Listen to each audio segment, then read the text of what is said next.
to remove the Honorable Sabina Chege as the Deputy Minority Party Whip. I went further and met him on the Tuesday, 11th of April. And he did give me a commitment that he was going to make the ruling. So when we came to the house that Tuesday at 2:30 p.m., he didn't make the ruling. Really not the ruling, but the communication. He didn't make the communication.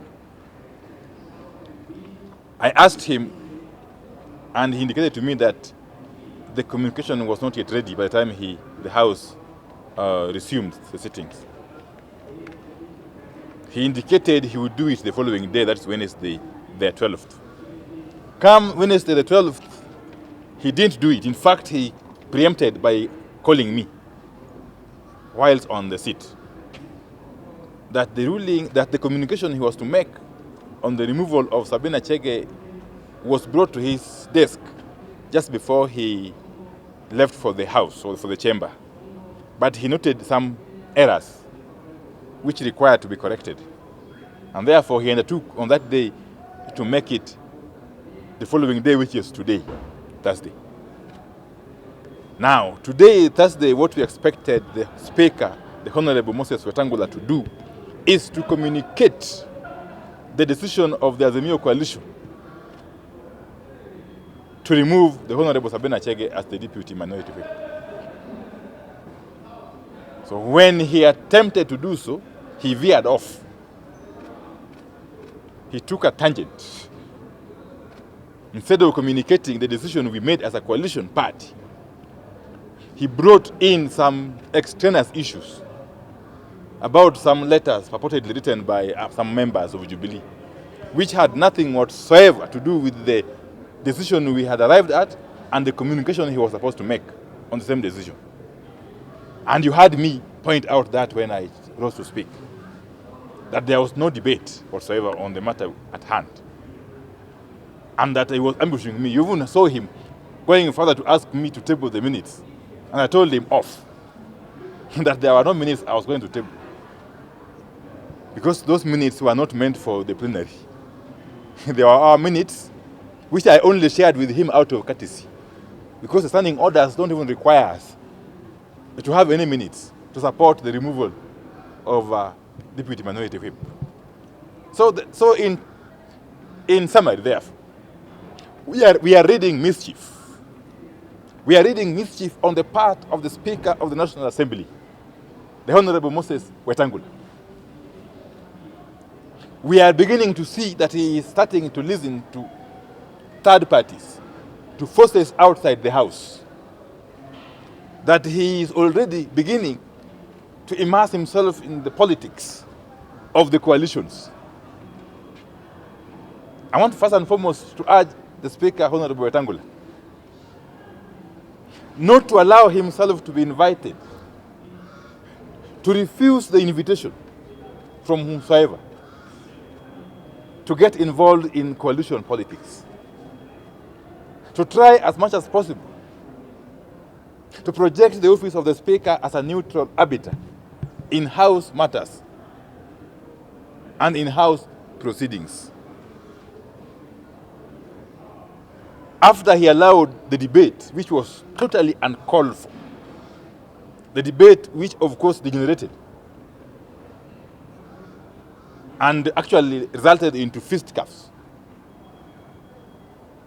physical confrontation between members,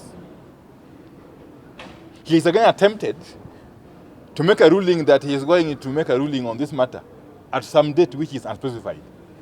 You've seen I have asked him to give us the date when he is going to communicate our decision, not making a ruling. He has again refused. He has declined to give us a firm date when he is communicating on our matter. So our purpose here, therefore, is just to put the Honorable Speaker on notice. Really. As members of the Azimio la Umoja One Kenya Coalition Party, with the full rights to participate in the affairs of this House, and indeed the affairs of this country, with the right to choose for ourselves who leads us at what level. We are not going to allow anybody to mess around with that right. I can tell you. And if we don't get the communication being given to the House, the communication about our decision as a coalition on Tuesday, then it will not be business as usual in this House. We have tried to restrain ourselves now for more than 6 months. But we are being subjected to endless provocation. Today's provocation is certainly going to be the camel that broke, going to be the straw that broke the camel's back. Let me repeat, that today's provocation is going to be the straw that broke the camel's back. And that as a coalition party, we are not going to take it anymore.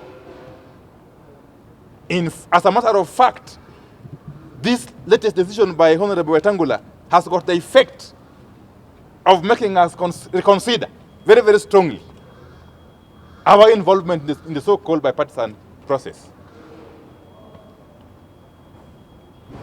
Because as far as I'm concerned, let me now speak about my mind. As far as I'm concerned, I don't think those talks are going to be useful anymore. With the kind of attitude we are seeing now emanating from the Speaker of the National Assembly, who is an avowed member of Kenya Kwanza, by the way. The Honorable Justin Muturi was our Speaker here for 10 years. And he belonged to Jubilee for those 10 years. Because Jubilee which nominated him.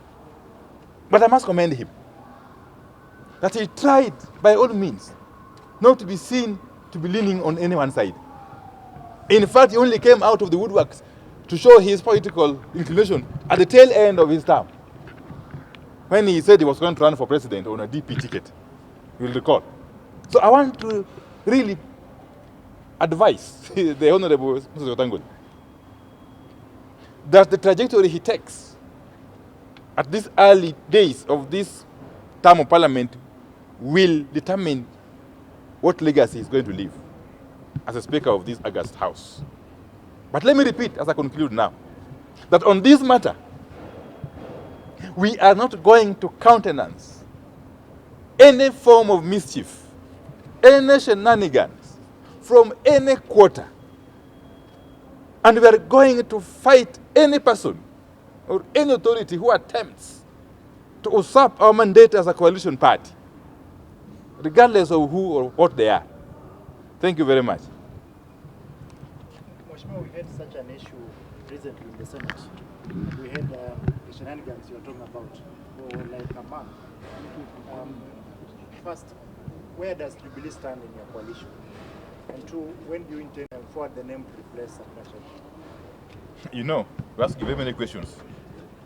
One, as far as we are concerned, Jubilee remains a member of the Azimio coalition.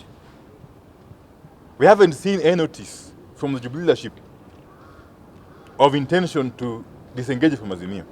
So until we see that, we can't preempt.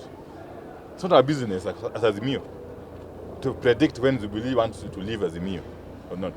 In any case, it's the right of every party to belong to whatever coalition they choose to belong to, and to disengage from those coalitions if and when they do so, they choose to do so.